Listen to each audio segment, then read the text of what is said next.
Gising na po. Gising na ha. Mga nasa studio ha. At sa mga nasa kalsada ngayon ha. And as promised, may makakasama tayong eksperto ngayong umaga para maipaliwanag sa atin ang kahalagahan ng tulog sa ating katawan.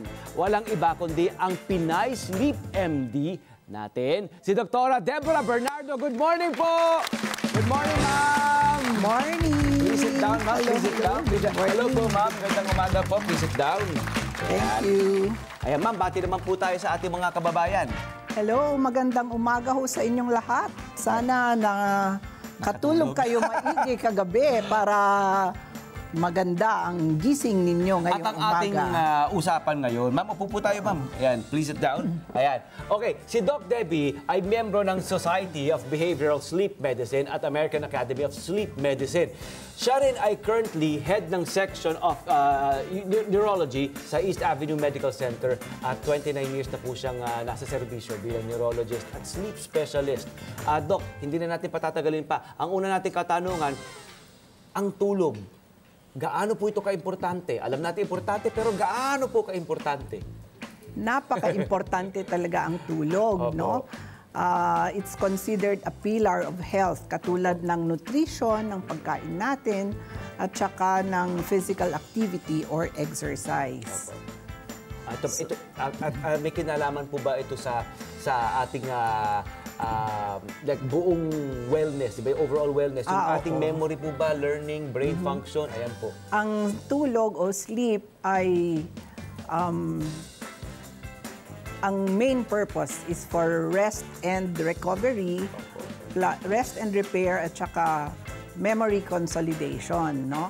So habang natutulog tayo, may mga ginagawa ng katawan natin, nag-slow down yung mga processes para ma-repair ang utak natin. There are activities na hindi kayang gawin ng utak habang gising ka.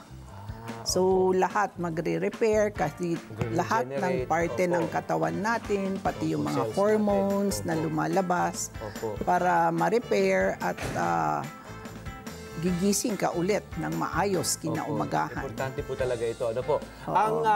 Ang sinasabi ng lahat, sleep deprived ako. Pero meron po silang medyo parang mababaw po ang grasp nila tungkol sa sleep deprivation na sinasabi nga po ba. Ano po ba ang sleep deprivation po? Ang sleep deprivation ay yung kulang ka palagi ng tulog, usually less than 6 hours per night. Pero nag-iiba-iba din yan bawat individual. Ang ibig sabihin, kulang yung tulog mo para sa healthy at malakas na functioning ng iyong katawan sa araw-araw. No? Doc, ano po ba ang nangyayari kapag tayo, yan, tuloy-tuloy? Wala pong problema kung sasabihin ng iba, 1-2 araw lang naman nakulang sa tulog. Pero kung inaraw-araw mo po, at talaga namang talamak na ang pagkawala ng tulog sa iyong katawan, ano po mangyayari po? Hindi rin totoo yun. Yung 1 hour na sleep loss mo ay it may take 4 days bago mo ma-recover yung ganon. Pero kung tuloy-tuloy, talagang maraming masamang epekto sa katawan natin, no? It can result in obesity, yung sobrang taba. Pwede ka magkaroon ng mga stroke, heart attack, pati diabetes. Pwede ka rin magka-diabetes dahil sa kulang na tulog. Bababa ang resistensya ng katawan natin, madali kang magkaroon ng infection pag kulang ang iyong tulog. Ito, naka-flash sa ating screen. Bukod sa haba ng tulog, kailangan din i-considera ang efficiency, timing, regularity, alertness at quality ng tulog, ma'am. So, yan ang mga 6 dimensions ng sleep na tinatawag, no? So, ang efficiency, ibig sabihin, gaano ka kadaling makatulog at manatiling tulog. Ang timing naman, kung anong time of the day ka natutulog. Ang regularity, kung sa araw-araw ay hindi masyadong nagbabago yung schedule ng tulog mo. Ang alertness, kung gaano ka kagising kinaumagahan. At saka yung quality ng tulog ay ibig sabihin yung masaya ka ba paggising mo sa umaga. Kontento ka ba? Conforme din po. Talagang dire-diretso ang tulog po. Ganun po ang mga nangyayari. Ilang oras po ba dapat tayo at least nakakatulog? Ang minimum na advice natin for adults is 7 hours. 7 hours, opo. So 7 to 8 hours, pero pinaka-minimum na talaga yung 7 hours. Opo. Ang for sakto, adults. yung sakto lang po na oras, at least dapat po 8 hours po. Tama po ba? 8 hours. Oo, 7 to 8. 7 to 8. Meron po bang tinatawag na nasobrahan sa tulog? At kapag nasobrahan ka sa tulog, ano naman po kayang mangyayari? Yung sobra sa tulog, masama din yon, no? Kasi what happens, pag sobra ka naman sa tulog, ay pwede kang ma-dehydrate, at pwedeng bumagsak yung blood sugar mo kasi lalagpas ka na sa mealtime. Kaya nagkakaroon ng sakit o masakit ng ulo paggising mo sa umaga pag sumobra yung tulog mo. Opo. May epekto po bang lifestyle natin, yung mga stress sa trabaho, kung ano-ano pa ba sa ating sleeping habit or sa ating sa oras ng pagtulog? Oo, syempre, no? Opo. Ang lifestyle kasi kung ano yung ginagawa mo habang gising ka, no? Kung ginagawa mo bang priority ang pagtulog, do you set enough time for you to be able to get the right amount of sleep? Opo. Ang stress naman ay nagpo-produce ng mataas na level ng cortisol, yung stress hormone na tinatawag.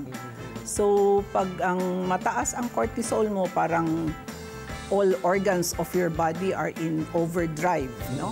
Parang hindi napapahinga ang utak, ang puso, kaya nagre-resulta ito ng mataas na blood pressure, diabetes, lahat ng parte ng katawan natin. Opo. Apektado. At saka po, bunsod nga po ng mga sinasabing niya, yun nga, kapag ikay kulang sa tulog, may mga sleep disorders na rin pong nagiging kalakip, hindi po ba? Ngunit may sleep disorder po na medyo, parang, kumbaga, inherent o talagang meron pong mga apnea, yung mga sleep apnea. Would you mind telling us, ma'am, or enumerating po unti-unti at shortly kung ano po yung mga ito? Ang pinaka-common na sleep disorder will be yung insomnia, no? Yung nahirapan matulog. Opo. Tapos, isang common na sleep disorder sa atin ay yung obstructive sleep apnea. Parang hindi natin nada-diagnose. It's underdiagnosed. Hindi nagpapatingin ang mga may sleep apnea sa doktor. Ano po ang sintomas o signs ng sleep apnea? Ang sleep apnea naman yung mga malakas maghilik habang natutulog. Apnea, opo. Tapos tumitigil yung paghinga or bumababaw yung paghinga habang natutulog. Tapos bumababa yung oxygen level sa dugo. No? So, pag bumaba yung oxygen level mo sa dugo, gigisingin ka ng utak para mag-resume na naman ng normal na paghinga. Opo. Kaya, para kang hindi napahinga. Parang hindi ka nakatulog kasi umaandar pa rin yung utak mo. Kaya rin nga raw po Mayat-maya. kapag gising sila, inaantok naman sila during the day. Dahil nga po ba sa oxygen din po, ano? Dahil Oo. yun ang nangyayari. Parang hindi sila natulog. Opo. Restless leg syndrome. May ganun po pala.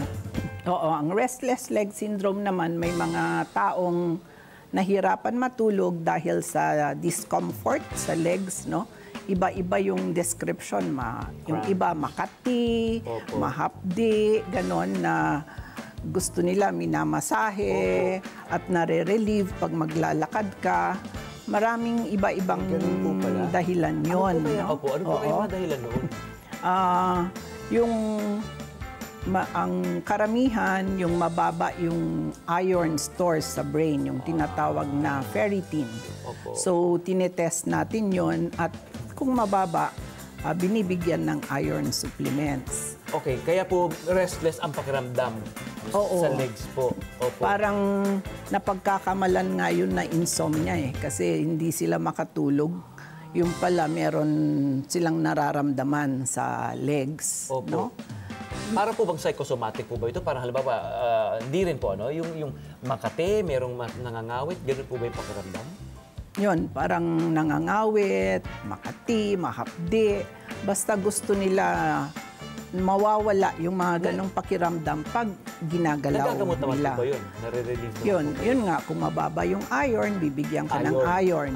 Kaya lang, kung may diabetes ka, kung may Yun. kidney problem, Opo, yun ang gusto pwede namin rin mag-cause ng restless leg syndrome. So, yung gamutan nun Opo. ay sa paggamot ng diabetes. Narcolepsia. Pag-usapan natin yung insomnia, pero narcolepsia or narcolepsy. Ang narcolepsy naman ay yung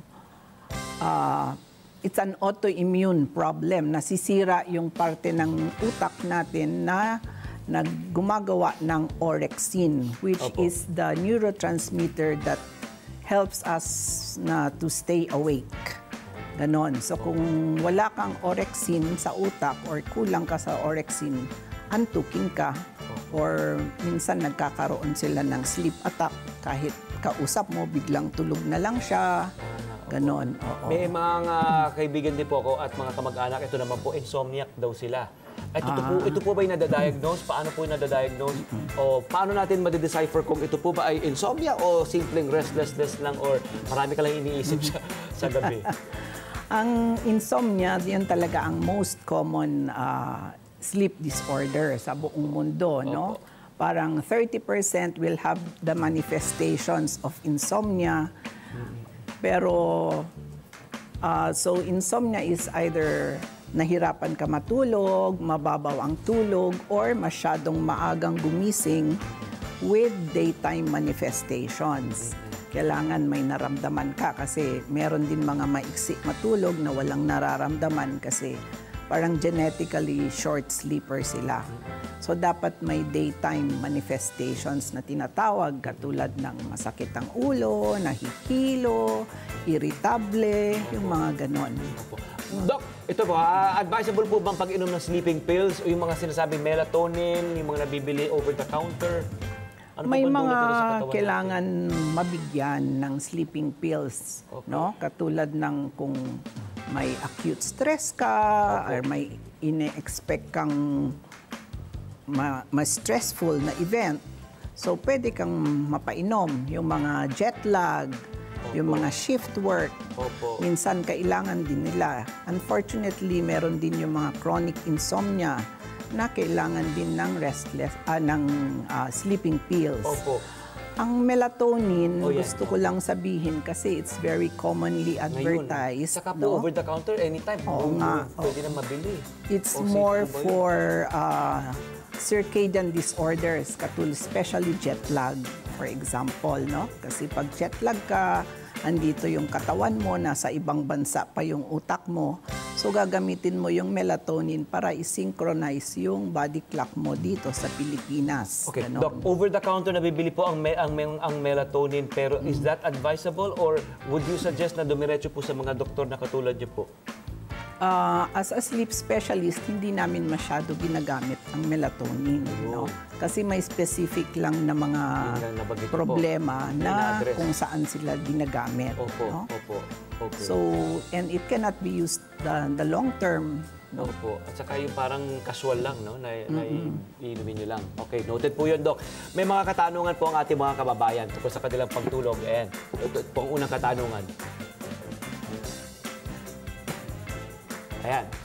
Ang tanong niya Lagi ay... po ako natutulog ng 2 a.m. Ibig sabihin po ba na lagi akong puyat? Lagi raw siya natutulog ng alas 2 ng madaling araw. Ang ibig sabihin po ba niyan daw ay lagi pa siyang puyat? Anong oras siya gigising? Anong oras siya gumigising? Bale, kasi katulad ng sabi natin kanina, ang advised or recommended number of hours of sleeping is minimum 7 to 8 hours. So kung 2 a.m. at gigising naman siya ng 10 a.m., hindi siya puyat pag ganun. Pero Doc, follow-up question doon. Kapag kayo po ba alas 2 na natulog at nabawi niyo ng alas 10, 8 hours, tama po ba yung oras sa pagtulog o dapat po ba sinusunod natin yung turo sa atin ng mga magulang, yung pagkakatrain ng mga magulang natin? 8 p.m. or 7:30 after dinner, after magsipilyo at maligo o ganyan, matulog na. Ano po ba ang tamang oras ng pagtulog dapat? Mas maganda kung ganon, no? Yung our bodies are made to synchronize with the rhythm of the sun, no? Opo. nagka-sunrise, gigising na tayo. Ayan natin. Tapos pag sunset, patulog na tayo, ganon. Ito yung body clock din natin. Oo, kaya lang may mga chronotype na tinatawag din na may mga morning persons, evening person. Hello po mga Kanet 25! Si Kuya Tony Pet po ito mula sa Love, Tony Pet and Everything. For more Love, Tony Pet and Everything updates, just click on our subscribe button and follow us on our Net25 social media pages at Net25 TV and at Net25 Entertainment Facebook. Magkita-kita po tayo!